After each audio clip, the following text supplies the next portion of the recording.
Past 48 hours, a number of Republicans have bolted from Donald Trump and pulled their support from his candidacy. But is it wise for these politicians to abandon Trump at this late hour of the campaign?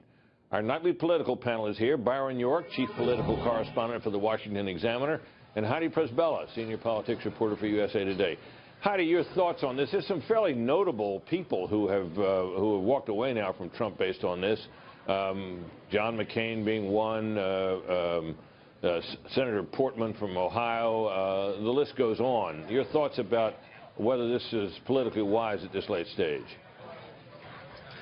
Well, it has to matter to the candidate if his goal is still to win, because what I think it will do is two things. One, it will harden the support among his core supporters who are going to be really angry and feel like he's being, like he does, like he's being abandoned.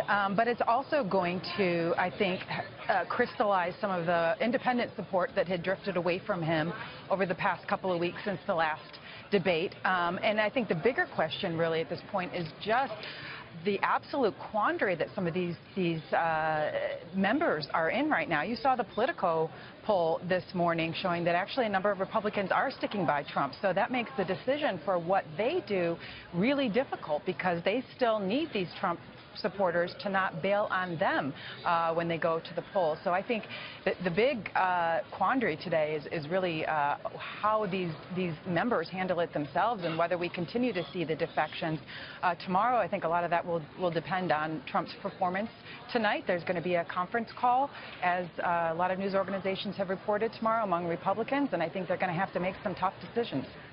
Let's just take a look at some of the faces that represent those who have walked away from Donald Trump. I mentioned John McCain, among others. There you see them, from fairly prominent members, a number of them up for re-election. Byron, your thoughts about how this plays out with so many Trump supporters apparently prepared to stick by him. And if my Twitter feed is any indication today, these people are furious at those who are bailing out on him. And mine too. Trump was in a really perilous moment yesterday. You know, the video story comes out on Friday. There were about 8 hours on Saturday where it looked like there might even be a GOP stampede away from him. And you did see McCain. You saw John Thune, the #3 ranking Republican in the Senate, go away. You saw Martha Roby, a Republican representative from Alabama. And so you saw kind of a variety of Republican lawmakers cut and run from Donald Trump. My feeling is some of them, like Representative Jason Chaffetz from Utah, they're pretty safe because Trump is not popular in Utah. Others may have gotten out a little ahead of their voters. Not sure about Rob Portman, who's running way ahead of Ted Strickland in Ohio, and he had actually endorsed Trump and had kind of taken the issue head on. Yeah, and he been on Trump's reversed his side. endorsement, right? Exactly. Yeah. So what I think you saw was, first of all, we don't have any good polls. You can't have a good poll this quickly after an event. It has to kind of percolate a little bit.